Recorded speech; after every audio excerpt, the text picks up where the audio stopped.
안녕하세요. 반갑습니다.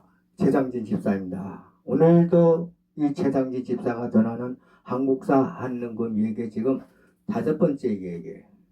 우리 모두를 위해서 방송 강의를 한다는 자부심을 가지고 제가 방송 강의를 해나가고 있는 것이죠. 자, 한여름의 북염이 정말 더워요. 너무 더워요. 모기 한때 물려서 열받고, 축구 때문에 또 속상해서 열받고, 너무 더워서 열받는데 정치하는 사람들까지 또 열받게 하는 거예요. 자, 우리 삶과 생명은 하늘이 내려준 것이라 하지만은 우리 건강과 행복만큼은 우리가 찾으면서 우리가 만드는 것이라 했죠.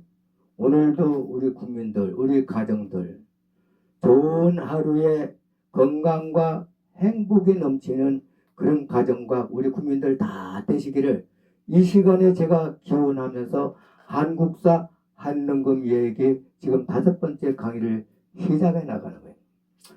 조선의 22대 왕의 종조 시기에 이 최재공이 기록한 만덕전에 나오는 김만덕 여인 얘기, 김만덕 객주의 얘기 속에서 한국사 시험에 제가 꼭 나온다고 전제 아래서 이 난이도가 될 수 있는 중요한 핵심적인 키워드 5문제를 제가 올려놨죠. 선정해 놨어요. 이 5문제를 제시해 놨는데 첫 번째 중요한 핵심 키워드를 누구를 선정해 놨냐면은 최재공이, 이 최재공이라는 인물을 제가 선정해 놨어요. 이 최재공이라는 인물은 우리 역사에 어떤 인물인가 아닌가, 우리 역사에 어떤 인물로 내려온 인물인가 하는 게 중점적인 포인트예요. 자, 이 최재공이라는 인물은 조선 시기에 권력을 쥐고 있던 남인시파의 영수예요. 수장이죠. 영수로서 비교적 천주교를 관대하게 비호해왔던 인물이에요. 이 최재공은 종조 시기에 시전 상인들이 금난 정권을 폐지하고 신의 통공을 단행하면서 난전을 폐지하는 인물이다. 그러면서 조선 후기의 변화와 개혁을 시도한 인물이에요. 다시 말하면은 이 최재공은 종조 시기의 시전 상인들인 금난 정권 이것을 폐지하고 신의 통공을 단행하면서 난전을 폐지한 인물이다. 여기서 신의 통공을 단행하면서 난전을 폐지했다 그랬어요. 신의 통공은 뭐고 난전이 뭐냐 하면은 이 조선의 시전 상인들이 이 금난 정권을 활용하면서 이 상업 특권을 아주 독점적으로 독차지하는 거예요. 이것을 최재공이 종조에게 권유해가지고 이 난전을 폐지하면서 비시전 상인들, 그러니까 모든 누구나 상업을 하고 싶은 사람들에게, 모든 상인들에게 허용하는 신의 통공을 단행했다 하는 거예요. 그러면서 조선 후기의 변화 개혁을 시도한 인물이라 하는 것이에요. 자, 이런 최재공이 언제 죽었냐? 이 최재공이 죽은 것이 1799년이에요. 1799년에 죽었는데 제주선 섬에 큰 태풍이 휩쓸고 지나가면서 김만덕 객주가 제주 주민들을 육지에서 쌀을 들어가서 먹여 살리면서 덕행을 베풀은 때가 언제냐? 1795년이에요. 그러니까 최재공이는 이 만덕전을 기록하고 4년 후에 1799년에 죽은 거죠. 이 최재공이 1799년에 죽으니까 종조가 그 이듬해인 1800년 6월에 또 죽은 거예요. 1년 후에 1800년 6월에 또 죽은 거예요. 자, 종조가 1800년 6월에 죽으니까 순조가 1800년 7월에 즉위한 거죠. 자, 즉위하면서 조선의 천주교가 본격적으로 박해가 시작된 것이에요. 조선의 박해가 언제 일어났냐. 기록상으로는 3번이 일어났는데 첫 번째 박해가 종조 시기인 1791년 신유 박해, 신해 박해가 일어났죠. 이 종조 시기에 1791년 신해 박해가 일어났어요. 두 번째 일어난 게 언제냐? 순조 1년에, 그러니까 주기하고 순조 1년인 1801년에 신유 박해. 두 번째가 1801년 신유 박해, 순조 1년에 일어난 거예요. 세 번째 일어난, 여기서 1801년 신유 박해가 일어나면서 곧 이어 뭐가 일어나면 황사형 백서 사건이 또 터진 거예요. 자, 여기서 세 번째 일어난 것이 언제냐?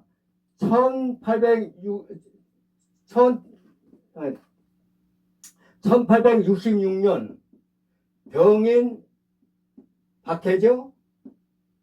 1866년 병인 박해가 일어나요. 이것은 흥성대원군이 일어난 일이에요.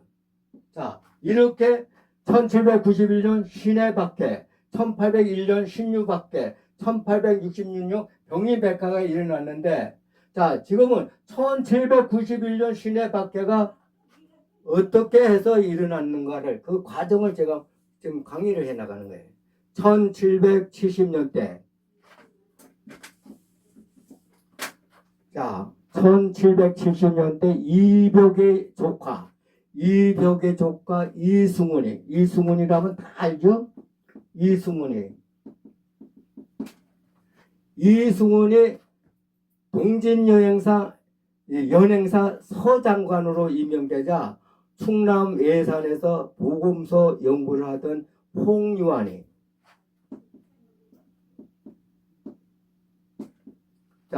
홍유환이 자기가 가지고 있던 천주교 서조구만으로는 충분한 이 지식을 얻을 수 없다고 판단해 가지고 서장관인 이승훈에게 찾아와 가지고 이승훈에게 북경에 가서 천주교 성당을 방문해 가지고 세례를 받아보라고 권유를 한 거예요. 이승훈이가 부친의 허락을 받고 이 북경에 가 가지고 북천주당 북당에 입교해 가지고 그라몽 신부에게 세례를 받은 거예요. 그래가지고 베드로라는 교명을 얻은 것이죠. 이승훈이 우리나라의 최초의 가톨릭 예수교 세례교인이 된 것이에요. 자, 이 시기를 보면은, 이 내용을 보면은 우리 조선은 1770년대만 해도 천주교인들이 많이 발생하고 있었다는 증명하고 있는 거예요.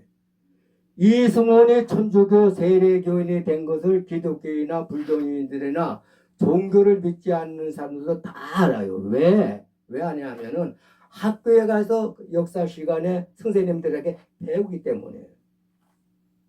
역사 시간에 다 배우는 게 이승훈에 대한 얘기. 이건 역사의 얘기니까. 자, 우리가 불교를 믿지 않는 사람들, 불교를 믿지 않아도 불교에 대해서 전혀 몰라도 세상 사람들이 다 아는 게 하나가 있어요. 그게 뭘까요? 나미아비탑을 감사할 보살. 나미아비탑을 감사할 보살에 나미아미탑을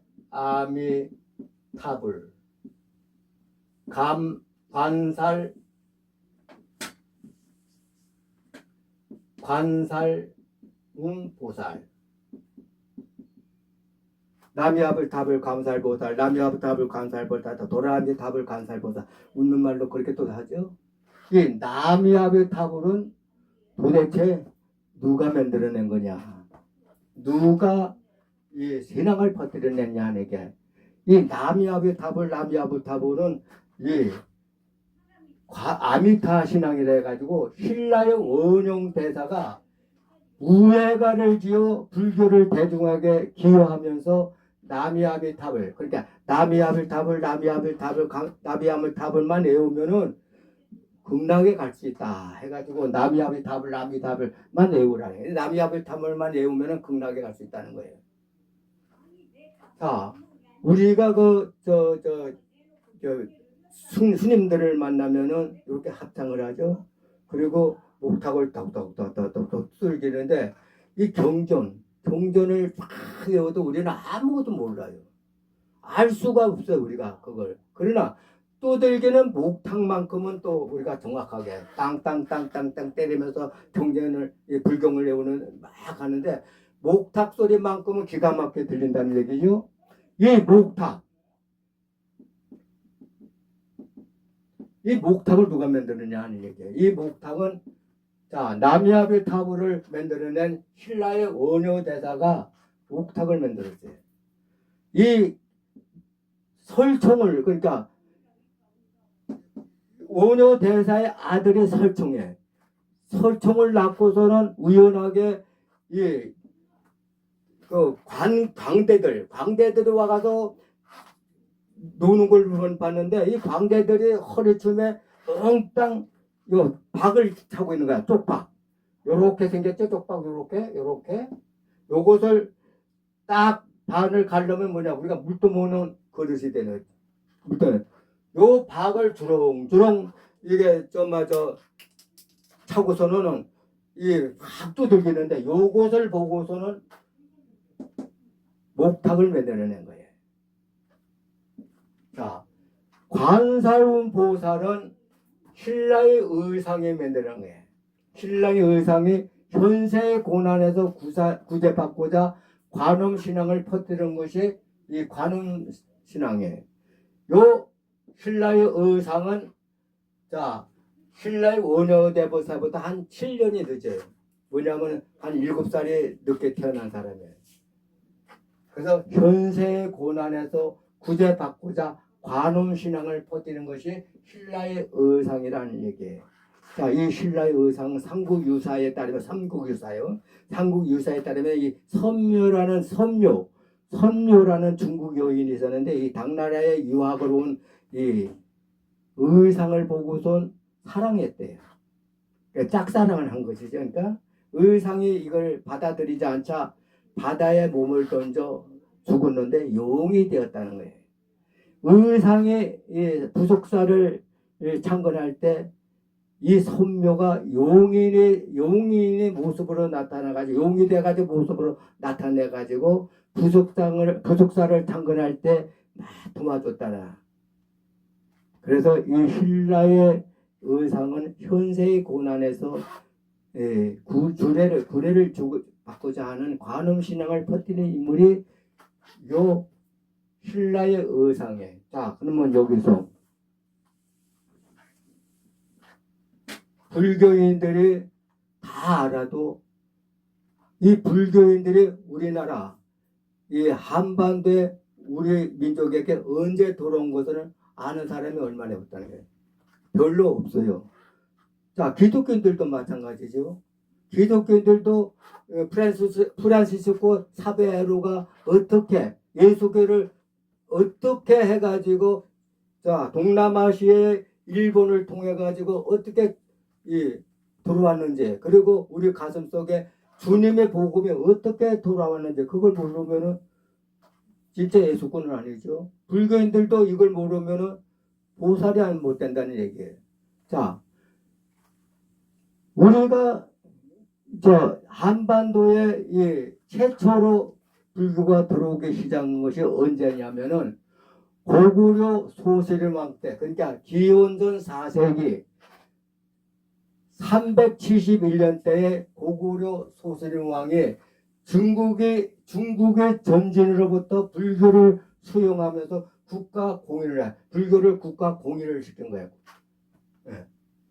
자, 고구려 소세림왕이 왜 전진으로부터 불교를 수용하면서 국가 공인을 했을까? 고구려 소세림 왕은 고구려 17대 왕이에요. 16대 왕이 누구냐면은 고국 원왕이에요. 백제 13대 왕이 누구냐 하면은 백제 13대 왕이 누구냐면 근처고왕이에요. 고왕. 자, 이 백제 13대 근처고왕이 서기 그러니까 기원전 371년대에 요 근처고왕이 평양성을 공격해 버린 거예요. 평양성을 공격하면서 이 황해도 지방을 다 차지해 버렸죠. 그래서 평양성을 공격해 가지고 고국 원왕과 한번 붙었는데 고국 원왕의 화살을 쏘가지고 절명시켜 버렸대. 이게 고국 원왕을 절명시켜 버리고 죽여버린 거예요. 자, 요 사건 때문에 훗날 19대 왕이 고구 19대 왕이 광대토왕이죠. 20대가 장수왕이에요. 이 장수왕이 이 사건을 빌미를 잡아가지고 원수를 갚는다 해가지고 백제를 침범하는 거예요. 백제를 침범해가지고 괴로왕을 잡아 죽여버린 거예요. 요 원한 때문에. 자, 그러면 우리가 여기서 고구려는 소세림왕 때, 그러니까 기원전 4세기 370년대에 들어간 거죠. 중국의 전진으로부터 불교를 수용하면서 국가 공인을 내었어. 그럼 백제는 언제 들어왔느냐? 백제는 침룡왕 때, 이것도 기원전 4세기예요.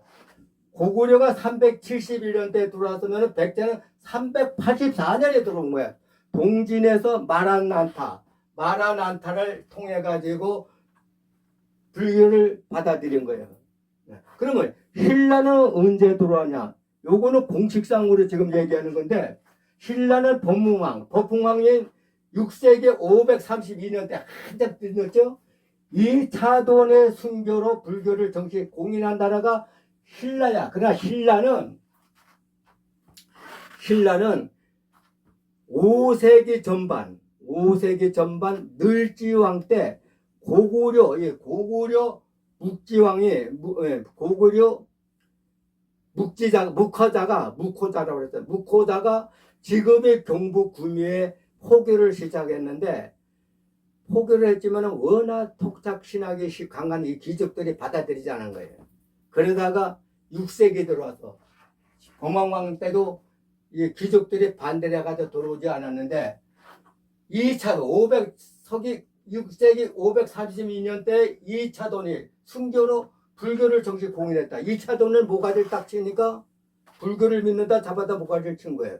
무게 치는데 보통 사람은 모가지를 치면 붉은 피가 나오죠. 근데 2차돈이가 붉은 피가 아니고 우유빛 같은 흰 피가 나왔다. 그래서 법흥왕의 불교를 이걸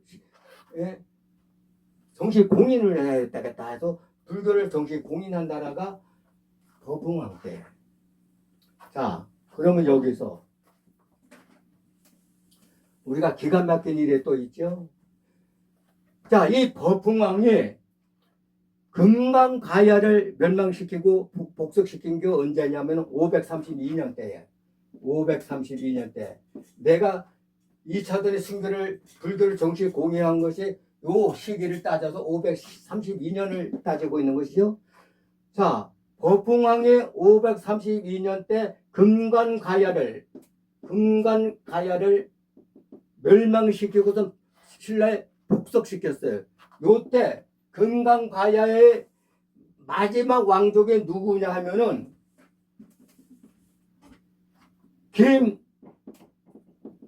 김유신이에요. 자, 이 김유신하면 유명하죠.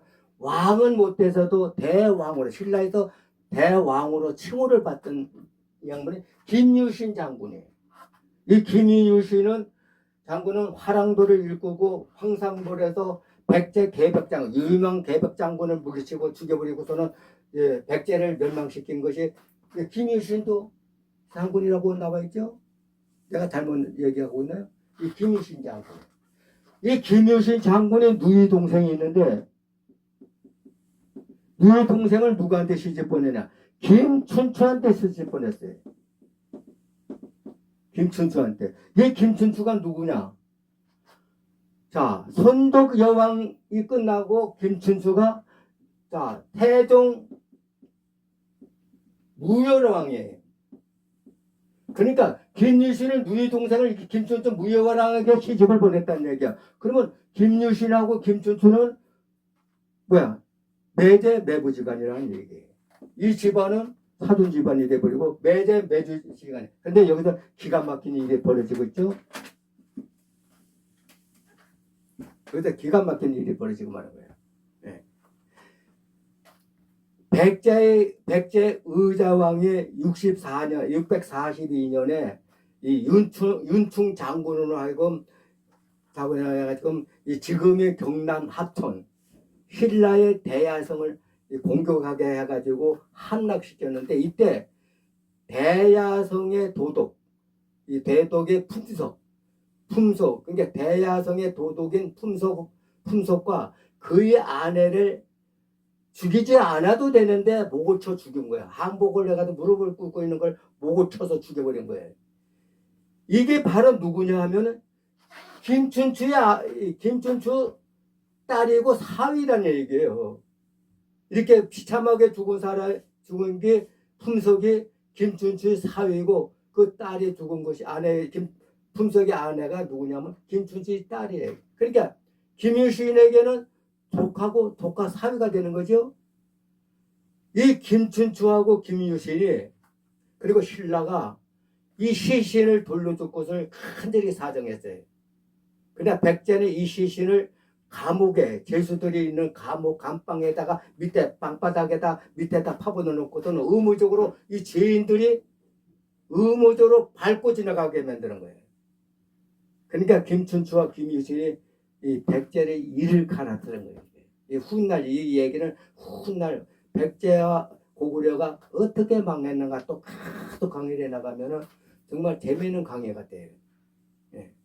자, 이런 강의는 어떻게 보면은 우리 역사의 학문적인 지식이라 볼 수 있는데 이런 걸 듣기 싫다? 이런 걸 듣는 사람은 되게 할 일도 없는 사람이네. 이런 사람들 내가 보기에는 뭐라고 얘기하겠어요? 우의독경. 새의 경읽기다. 새에다가 아무리 경을 읽어봐요. 뭐 알아듣는 사람이 아니에요. 자, 이복의 조카 이승훈이죠. 이 이승훈이 동진 여행사의 서당관으로 이승훈이 우리나라의 최초의 세례교인이 돼가지고 베드로가 돼가지고 성소와 성물 그리고 많은 천주교 서적들을 들고 들어와 삼촌인 이벽 그리고 권일신에게 영세를 베풀어요. 이렇게 모래도 떼고 영세를 베풀면서 이승훈, 이벽, 권철신, 권일신 이들이 천주교 창설의 서구자 역할을 하면서 천주교회가 지하로 확정되기 시작한 것이다. 이렇게 조선은 서양의 이 선교사가 조선에 들어와 가지고 입구해 가지고 조선의 신자가 발생한 것이 아니라 서적을 통해 또한 천주교 문헌 연구를 바탕으로 이런 연구 바탕으로 해가지고 가상적으로 자정적으로 이 신자들이 만들어지면서 최초의 세례교인이 이승훈과 그리고 이벽, 권철신, 권일신 이 신자들이 자발적으로 이 가상 제도를 만드는 거예요. 그리고 신명의 가신부들을 만들어 가지고 미사를 접할 수 있는 권한을 부여했다 그랬어요. 이 천주교회가 그렇게 되면서 천주교회가 지하로 확장되면서 신자 수를 늘리면서 지하로 뻗쳐나가겠던 시작한 거지. 그러나 이 천주교회가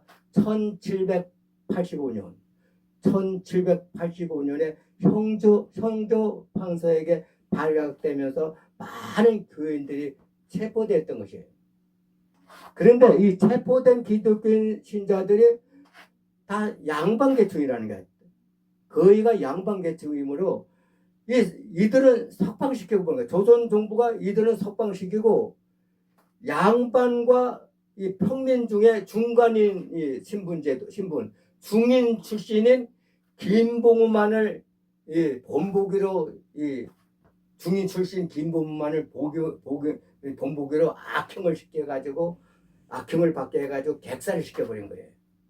당시 조선의 권력자인 남인시파의 최재공이 천주교에 대한 이 관대한 처분을 할 수 있으므로 겨우 위기를 모면할 수 있었다 하는 거죠. 네? 자, 이렇게 위기를 모면한 조선의 천주교회가 중국의 이 신부 주문부가 입국하면서 교세가 더 확대되면서 은원군의 부인과 며느리까지 신자가 된 거예요. 그러니까 조선의 왕실까지 이 천주교에 영향을 미치게 시작한 거지. 그러니까 은영군의 며느리까지 이 신자가 되고 은영군의 부인도 신자가 되니까 신분상의 제약이 심했던 부녀자들 대거 입교가가 되는 그런 계기가 되었던 거예요. 그런데 1791년 뜻하지 않은 진산사건, 이 진산사건이 벌어지면서 이 신해박해가 일어난 거예요. 1791년에 일어난 천주교 신해박해가 일어난 거야. 아까 1791년 신해박해가 일어났다고 제가 말씀을 드렸죠. 1791년 천주교 교대인 윤지충이가 어머니가 돌아가시면서 어머니 상을 당했는데 윤지충이 제사를 지내지 않고 천주교 방식으로 어머니 상을 치르면서 권상현과 함께 신주를 불에 태워버리고 마는 거예요. 신주를 불에 태우니까 관아로부터 이것을 보고서 고발당한 거예요. 그래서 윤지충과 권상현이 관아에 끌려가 가지고 문초를 당하면서도 신앙을 고수하다가 다들 끝까지 신앙을 고수하다가 이 두 사람은 참수를 당한 거예요. 1790일 일어난 이 신해 박해는 이 기독교 박해라도 첫 공식 탄압이 이루어진 사건이지만은 당시 이 정조 임금은 남이시파를 우대하고 끼어났다는 얘기예요. 최재공이 이 천주교에 대한 관대한 입장을 취했기 때문에 윤지충과 권상만을 참수시키고 그다음에 그렇게 박해를 시작하지 않았어요.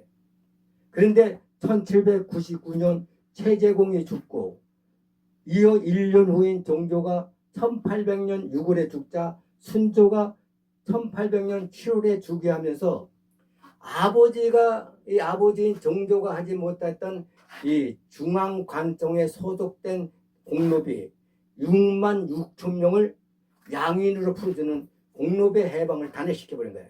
이게 공노방 해방이에요. 6만 6천 명을 양인으로 풀어줬어요. 그래서 이것을 역사에는 공노비 해방이라고 나와 있어요. 이 공노비 해방을 단행시키면서 정승왕후의 노론벽파는 최재공의 축군들이 남인시파들을 숙청하기 시작한 거죠. 이 천주교 색출을 위한 오가적 통법을 시작했다. 이 오가적 통법이라는 것은 조선의 시대에 이웃을 하고 있는 다섯집. 말하자면은 조선의 한 마을에 이렇게 마을이 있죠. 그러면 이 이런 다섯 집을 한 통으로 메꿔 놓는 거야. 예.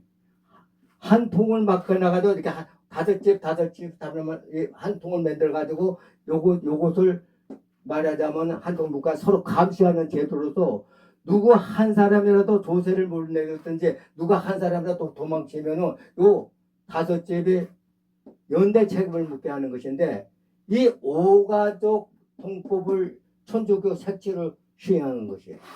예. 이 오가족 통법을 시행하면서 최초의 세대교자인 이승훈과 정약종과 이가한, 권초론, 이가한, 권초론 주요 신자들을 처형시킨 거죠. 자수한 주무부, 중국의 신부인 주무부가 자수를 하는데 이 자수한 주무부 신부까지 처형시켜버린 거예요. 이렇게 조선 정부가 주문부는 물론 신부는 물러나가지고 천주교 주요 신자들을 처형시키자 여기서 황사영 백서 사건이 1801년에 일어나고 마는 거예요. 정약조의 조카 사위인 황사영이 이승훈과 이가한, 골천실 같은 주요 신자들이 줄줄이 처형되자 베이징 주재, 프랑스 주재 주교에게 외사를 끌어들여 가지고 천주교를 폭격해 하고 서양 함대의 이 무력을 통해서 조선을 굴복시키는, 말하자면 외국 군대 출병을 요청하는 백서를 작성해 가지고 요것을 보내려다가 발각된 거예요. 그러니까 결과적으로 천주교를 대형 무도하고 반국가적 단체로 몰아놓고 말한 거예요. 그러니까 결정적으로 근거를 제공하게 됨으로써 천주교 탄압이 본격적으로 이루어지면서 이 화로 천주교에 관여했다 해가지고 정약종, 이 정약종을 전남 강진으로 유배시켜 버렸어요. 그리고 정약종의 이 형인 정약전, 이 정약종은 이 정약용의 형이면서도 생물학자예요. 생물학자. 이 생물학자 정약전을 흑산도에다 유배시켰는데 이 정약종이 흑산도를 유배되면서도 주변의 해양 생물을 조사해 가지고 사산 어부를 조선한 인물이 이 정약종이에요. 조선의 후기에 정약종과 정약공은 정말 머리가 똑똑한 유명한 사람들이에요. 이 정약용의 정조 시기에 정조 임금에게 얼마나 중요한 인물인가를 이제 한국사 한홍계 6번 얘기해서 계속 강의를 이어나갈 거예요. 너무 길게 강의를 했죠. 짧게 하라고 그러는데 이렇게 짧게 했다가는 이게 10년은 걸릴 수가 있어요. 그렇게 그래서 중요한 목적을 하다 보면 이렇게 길게 하게 된 거예요. 자, 조선에 우리가 주님의 신앙, 주님의 복음이 우리에게 어떻게 돌아온 건가를 6번째 얘기에서도 계속 강의를 나가야 돼요. 정말 정확한 기독교인이라면 자기 몸속에, 자기 가슴에 주님의 복음이 어떻게 들어온가는 알아야 된다는 얘기예요. 자, 이왕이면은 구독도 해달라는 얘기죠. 그러면 얼마나 제가 힘이 나겠어요. 자, 다음 시간까지 안녕히 계십시오.